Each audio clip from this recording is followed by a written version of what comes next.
What's up guys, if you clicked on this video then you want to see how you can take down some of the more difficult bosses in the Elden Ring DLC in about 4 to 5 kicks. This build primarily utilizes the Dryleaf Whirlwind Ash of War along with the Dane's Footwork weapon that came with the DLC. As you can see just by watching some of this gameplay here, this build is absolutely annihilating Mesmer, causing a wild amount of blood loss buildup, and all you're doing is kicking him. There's really not much more that needs to be said. This is a build that, while still niche, I would absolutely consider a top tier and end game build that I highly recommend that you use right now. So without any further delay, I'm just going to go ahead and get right on into what you need to have equipped in order to make this build work for you. So starting out, for your weapon, you want to have the Dane's Footwork, max out the level all the way. I put a blood affinity on it just because as far as my scaling goes, that's what worked the best. Equip the Dryleaf Whirlwind Ash of War. What this does is when you activate it, you essentially jump up in the air, spin around, and kick an enemy about 3 to 4 times. This provides not only an excellent amount of blood loss, but also a good opportunity to stagger enemies.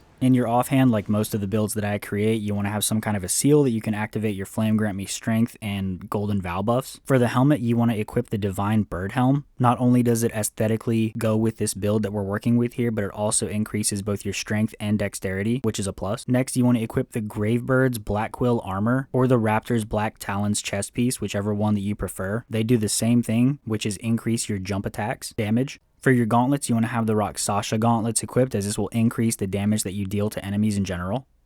And then for the legs, you want to have the Divine Bird Warrior Greaves equipped, as this will increase the force generated by your kicks, which obviously synergizes with the Dryleaf Whirlwind Ash of War, and it aesthetically goes with your helmet, which in my opinion is a plus. So for your talismans, you want to start with the Shard of Alexander, as this will greatly boost the attack power of your skills. This synergizes perfectly with the Whirlwind Arts because that's primarily the only attack that you're going to be using. It also doesn't use much FP. Next, you're going to equip the Shattered Stone Talisman, which is new in the DLC, and what it does is it raises the potency of kicking and stomping skills, so it'll actually increase the damage that you produce when you use this Ash of War, synergizing also with your Greaves. Next, we have the Rotten Wing Sword Insignia, which greatly raises the attack power with successive attacks. That one kind of speaks for itself. And lastly, we have the Lord of Blood's Exaltation Talisman, which increases the damage that you deal when there is blood loss in the vicinity. And for your Flask of Wondrous Physic, I recommend that you use the Thorny Crack tier, as this will temporarily boost successive attack power, as well as the Blood-Sucking Cracked tier, which temporarily increases attack power but drains your HP.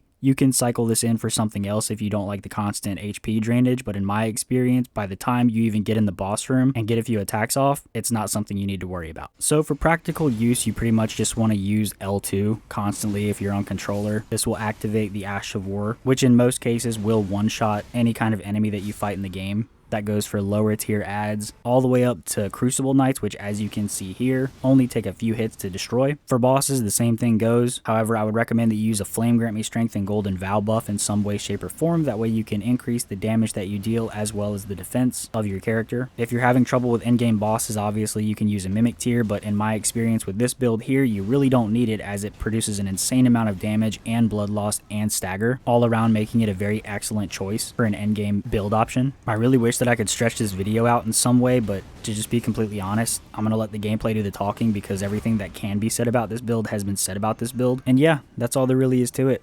If there's anything that you guys think could possibly make this build any better, or any recommendations you could make, please do so in the comments. While I enjoy making these builds, I am in no way, shape, or form the most knowledgeable person when it comes to this game, especially when it comes to affinities and scaling. So any feedback would be greatly appreciated. Hopefully this video was helpful. Leave a like if you feel the need, and thank you so much for watching.